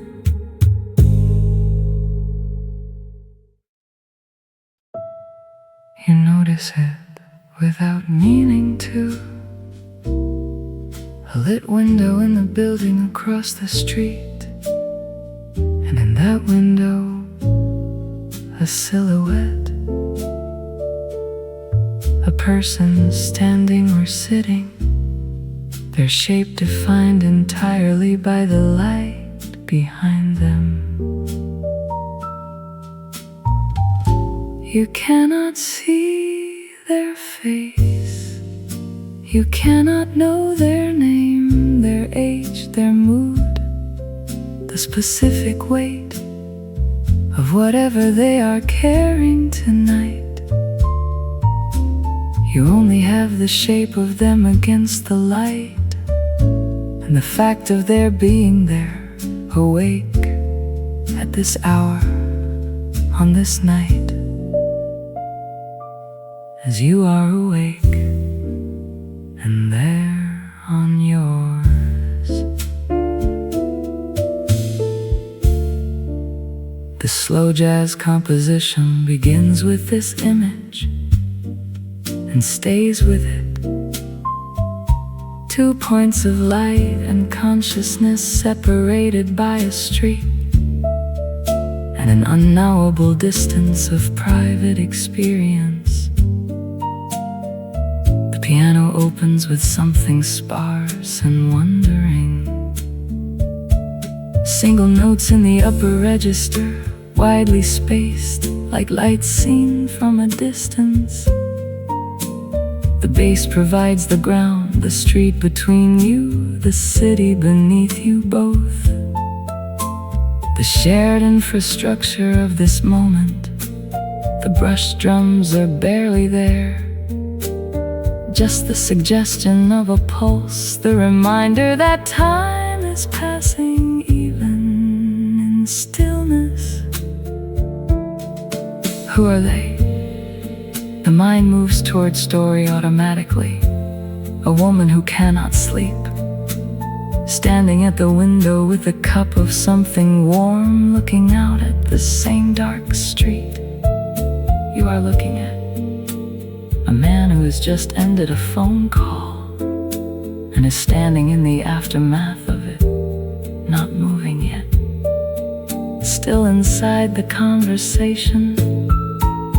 An old person who sleeps little and has learned to be at peace with the night hours, watching the street with the patient attention of someone who has seen it in all its configurations and finds it endlessly interesting. The saxophone enters midway through the piece, low and contemplated, not quite a melody, more like the feeling of watching someone without being able to know them. There is something tender in this distance, something that would be lost if it were closed. The silhouette is complete precisely because it is undefined. The not knowing is part of what makes this moment possible. This brief, private connection between two people who will never speak, who share only a city and a night, and the fact of being awake when the world sleeps. The light in their window goes out. Eventually, you are still there. The piano continues alone for a moment, quieter, slightly changed. The way a room changes when someone leaves it. The bass holds its note. The saxophone breathes out one last time and does not breathe in again. You You look at the dark window for a moment longer, then look away. The street is the same street it was before, but something has passed between the two windows. Something without a name. Something without a name. Something the music understood better than language could.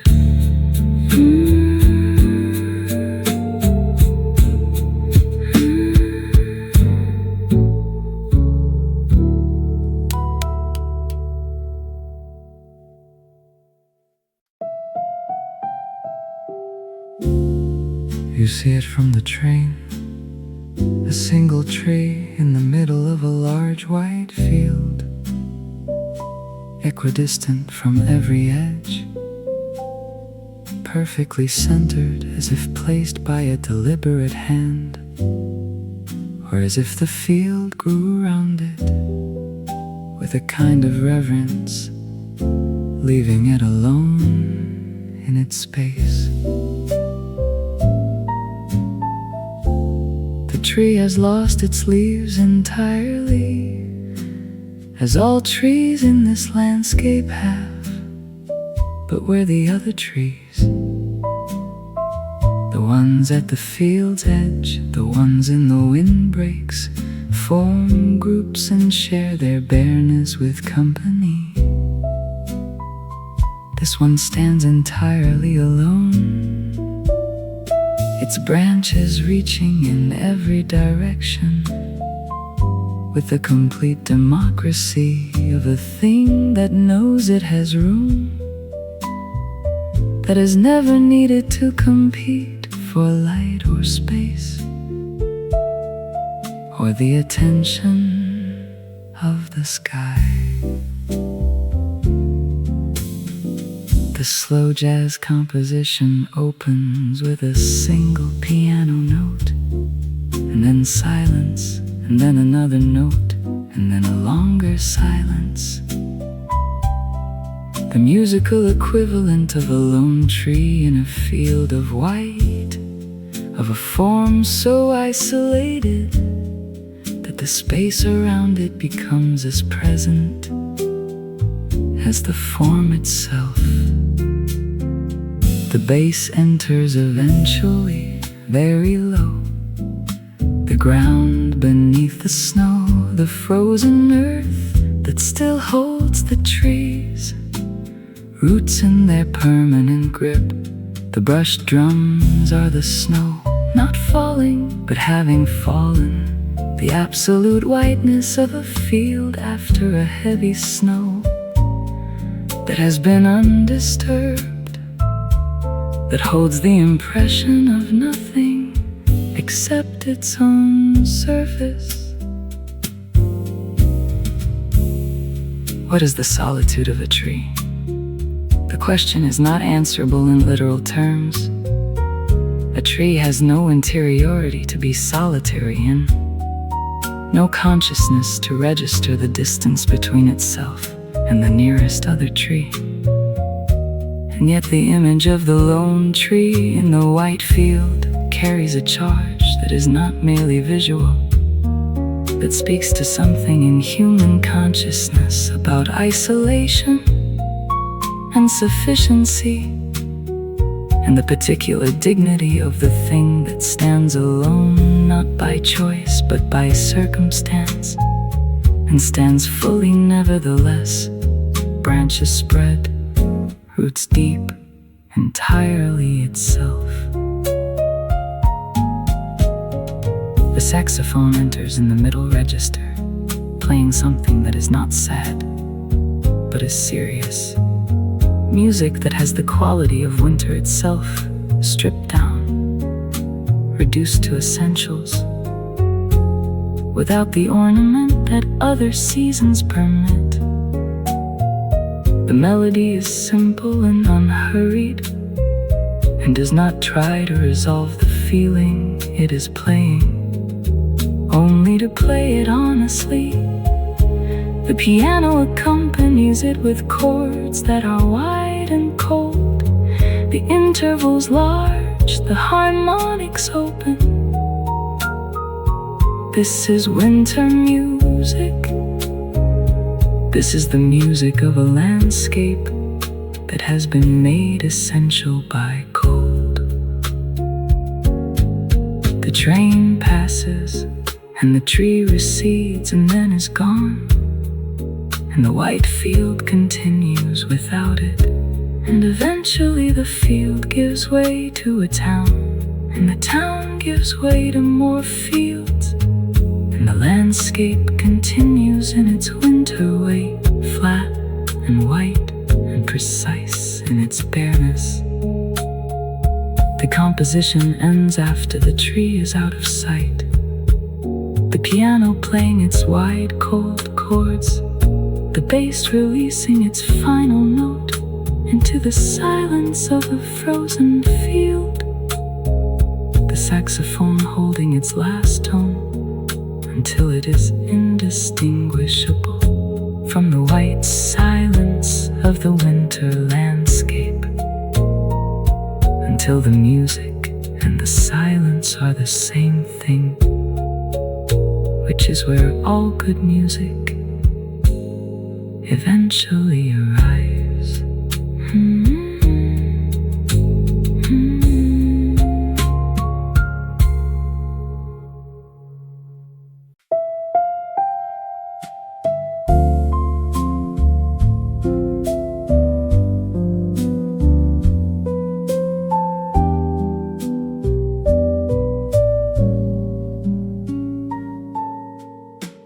Moonlight lies on dark water, silver silk on midnight blue. Every ripple moves much softer than the thoughts I have of you. I am standing by the shoreline, where the reeds are bending low, and the lake becomes a slow line of a song I used to know.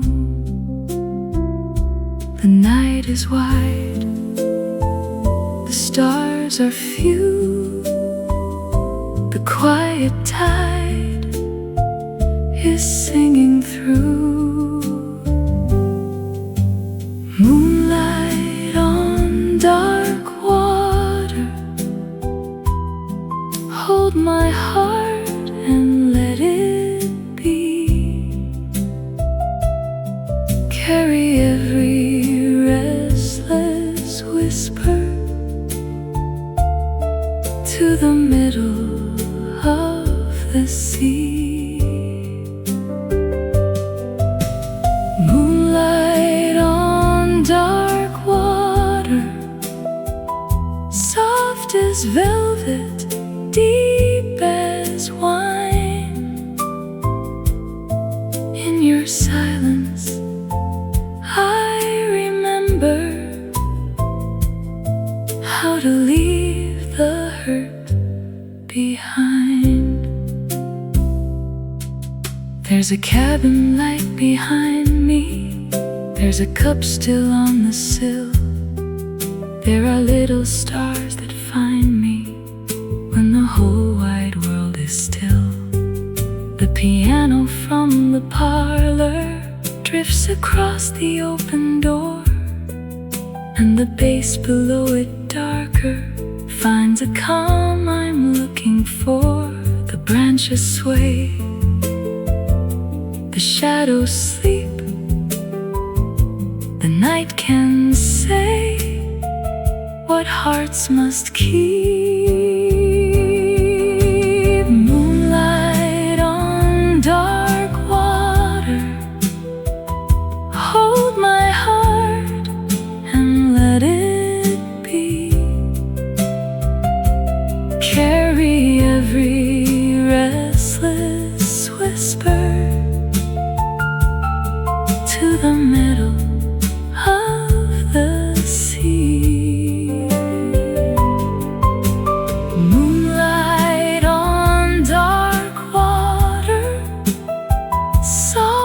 as velvet, deep as wine. In your silence, I remember how to leave the hurt behind. Maybe I have been too lonely. Maybe I have walked too fast. Maybe every true and only turns to moonlight in the past. But the lake is never asking why the sky has turned so deep. It is simply softly holding every star it wants to keep. I breathe in the scent of cedar, wet stone, winter, distant rain, and the night becomes a reader of the chapters I can't name. No loud sorrow, no confession, only water, only sky, only one slow blue impression of a love that passed me by. Moonlight on dark water, hold my heart and let it be. Carry every restless whisper to the middle of the sea. Moonlight on dark water, soft as velvet, deep as wine. In your silence, I remember how to leave the hurt behind. Moonlight fades but does not go, deep in waters dark and slow. And in that hush, so wide, so true, the night keeps one small song of you.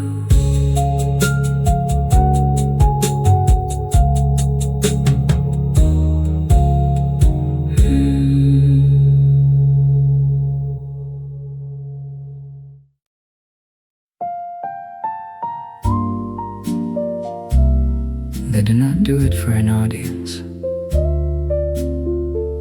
They do not do it because it is a special occasion. They do it because a song came on that they both remember from a time when they were different people in the same bodies. Younger, less certain of each other, more anxious about the future. And one of them extended a hand, as they have extended a hand many times over many decades. And the other took it, as they have taken it many times. And the kitchen became briefly a dance floor, which it has always secretly been. The slow jazz composition was written for this dance, not for the dance of a young couple who are still performing for each other, still conscious of how they appear, still using movement to communicate possibility. This is the dance of people who have long since stopped performing, who move together with the ease of long practice, who know each other's rhythms in the literal sense, know how the other person shifts their weight, know which way they will turn, know the specific way they hold a hand when they are comfortable, and a slightly different way they hold it when they are thinking about something. The piano opens with a waltz figure, slow and steady, built for this kind of dancing. The dancing that requires no instruction, no attention to steps. The dancing that is just being together in motion. The kitchen is the same kitchen it has been for 30 years. The same window over the sink, the same table where the children did their homework and are now grown and gone. The same slight creak in the floor near the refrigerator. They know this room the way they know each other, completely, unself-consciously, with the ease of long habitation. The base plays the kitchen, its familiar weight, its specific warmth, its years of accumulated use and meaning. The brush drums are their footsteps on the tile, barely lifting, barely moving.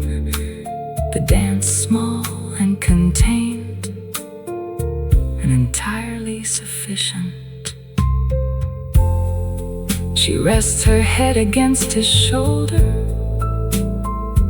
He puts his hand on her back in the place he has always put his hand. They're not thinking about the dance. They're thinking about whatever they were thinking about before the music started. And the dance is happening alongside the thinking, as comfortable and as unremarkable as breathing. The saxophone enters here softly, with great tenderness, and plays something that has no name in any language except music. The feeling of long love in its daily form, not the dramatic form, not the form that makes good stories, but the form that makes a life, that fills a kitchen on a Tuesday evening with something worth having. The song ends and they separate without ceremony. She returns to whatever she was doing, he to whatever he was doing. The kitchen resuming its kitchen purposes. But something has passed between them that will inform the rest of the evening. A small renewal, a wordless affirmation. The composition ends with the piano's waltz figure slowing to its last few notes, the bass holding, the saxophone breathing out its final phrase with the warmth of something that has been close and known and depended upon for a long time. The kitchen is a kitchen again, but it holds in its air and its warmth the dance that just happened and all the dances that preceded it.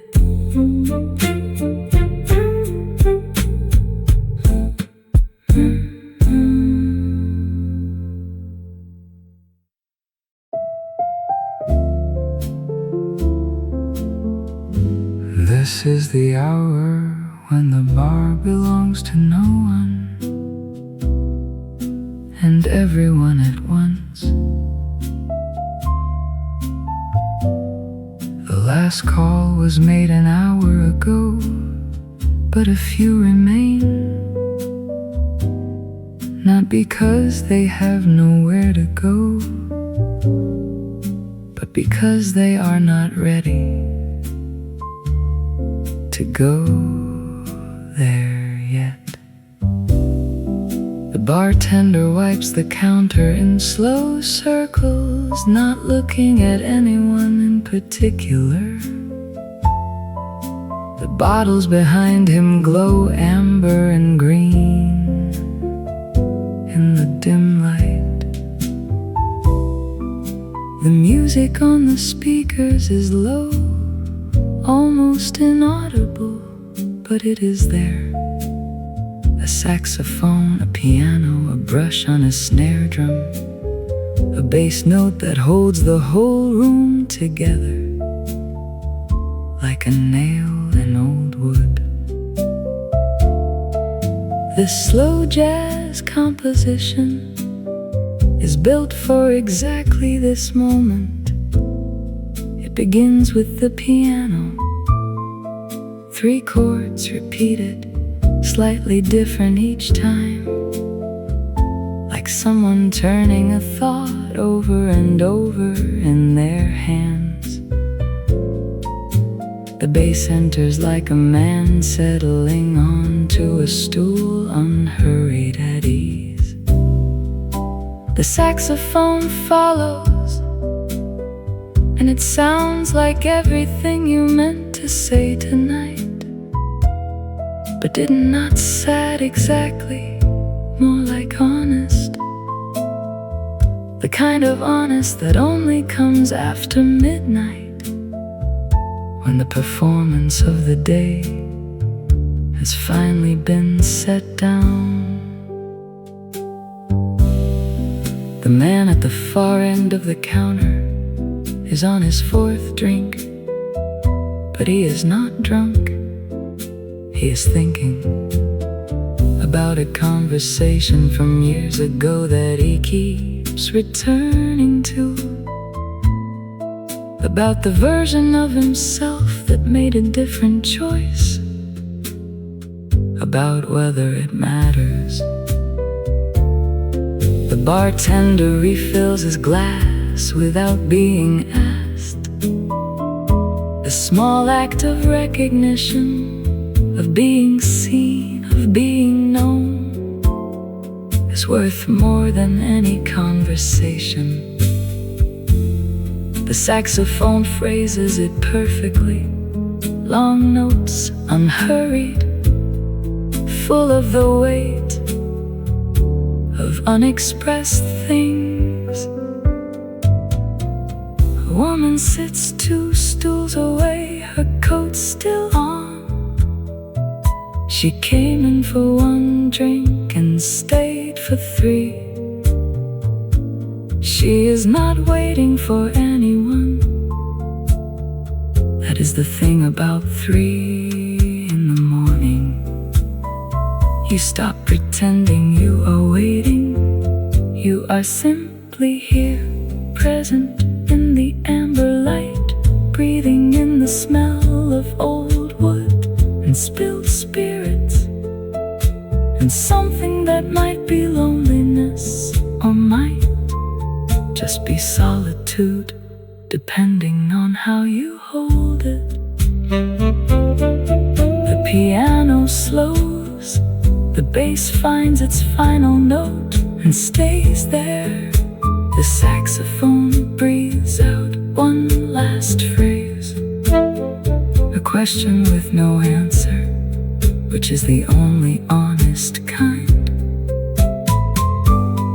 The bartender turns off the backlight. The bottles go dark outside. The city is almost silent. Almost. A taxi passes, a distant siren, then nothing. The music ends the way the best nights end, not with a conclusion, but with a quiet agreement to let things be.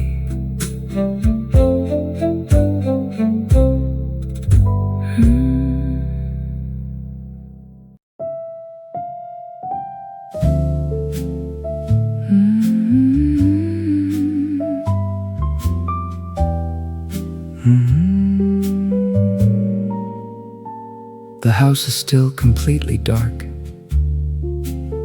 except for the small light above the stove, which you leave on, because you know you will be down before anyone else, and you do not want to commit to the overhead light, to the full declaration of morning that overhead light represents. In the half-dark, the kettle fills, the grinder runs its brief violence. The filter is placed in the dripper with the care of a small ritual, which is what it is. The morning ceremony, the private liturgy of the early riser, performed in near silence, so as not to disturb the sleeping house. This slow jazz composition was written for this half-lit hour. It begins with the piano alone, playing in the lower middle register, a melody that is gentle and awake simultaneously. The musical equivalent of being conscious before being fully present, of the mind having returned from sleep, but not yet committed to the day. The notes are close together harmonically, the chords unresolved in a way that is not anxious, but simply early, not yet ready for the clarity of full daylight. The bass enters, and it too is gentle, not urgent, not driving, simply there. The coffee begins to drip. The smell arrives before the sound of it, that particular dark bloom of hot water meeting ground coffee, the smell that functions for many people as the actual signal of morning, the olfactory announcement that the day has begun, whether or not you are prepared for it. You stand and watch it drip, because there is nothing to do but wait, and waiting is not a problem at this hour. The saxophone enters softly, playing the smell of the coffee, playing the quality of the half-light, playing the specific texture of the early morning before the world has made its demands. Outside, the first birds, they do not wait for full light. They begin slightly before, in the blue-gray interval between night and dawn, when the sky is light enough to navigate, but the sun has not yet cleared the horizon. Their sound comes through the kitchen window, mixed with the sound of the coffee dripping, mixed with the low jazz from the small speaker you turned on quietly when you came downstairs. The trumpet plays one phrase here, bright, upward, brief, and retreats. The morning acknowledges the morning. The first cup is ready. You pour it, wrap both hands around it, and stand at the window. The garden is emerging from the dark gradually, its shapes returning as the light increases. The composition ends with this: the cup in both hands, the window, the garden, the birds, the piano playing its final phrase in the half-light, the bass resolving to its root, the saxophone letting its note thin to nothing, in the way that dawn thins the dark, gradually, completely, leaving something entirely different in its place. the day has begun. You were here for the beginning of it.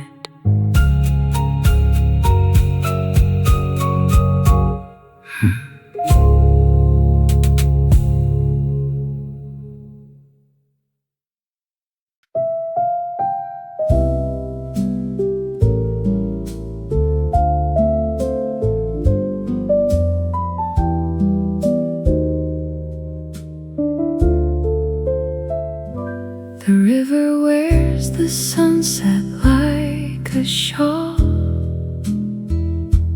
Golden rows are trembling over all. A little boat is drifting out of view, and evening paints the water soft and blue.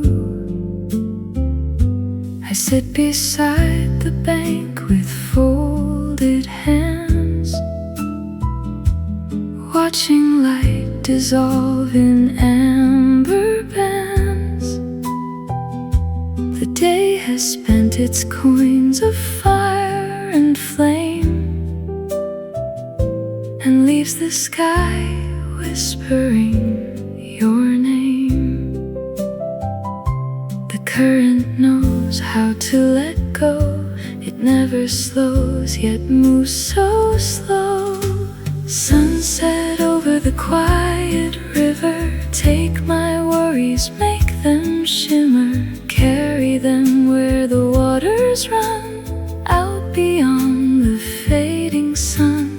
Sunset over the quiet stream. Hold me gently in your dream. When the day is almost through, every color turns to you.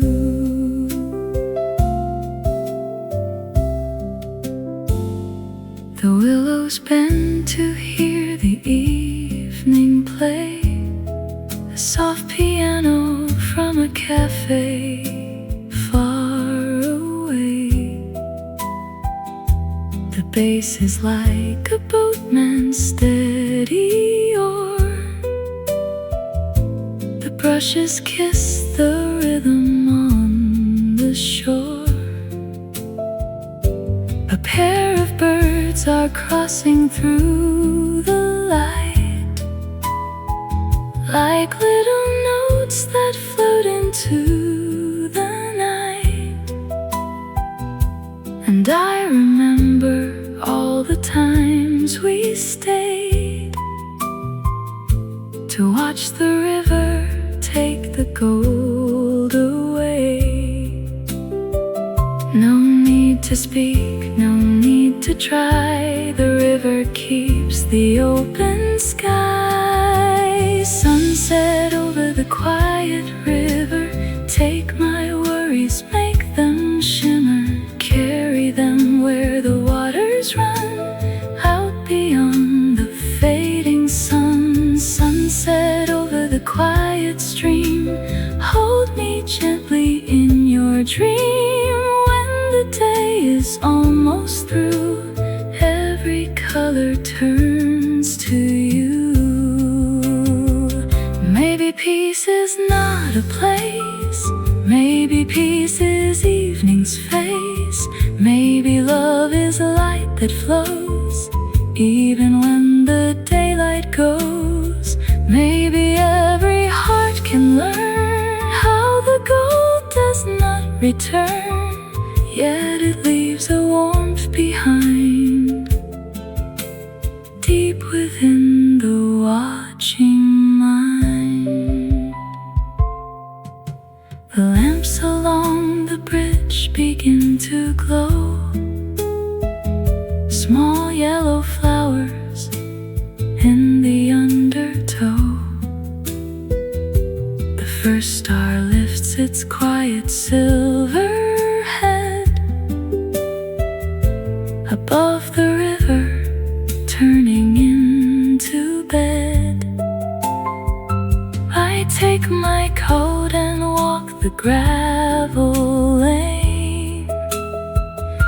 The air is cool, the grass remembers rain. But somewhere in the fading painted view, the river keeps a little song of you. Sunset over the quiet river, take my worries, make them shimmer, carry them where the waters run, out beyond the fading sun. Sunset over the quiet stream, hold me gently in your dream. When the day is almost through, every color turns to you. The river moves, the colors fade, night folds down its velvet shade. But in the hush where waters gleam, you remain my quiet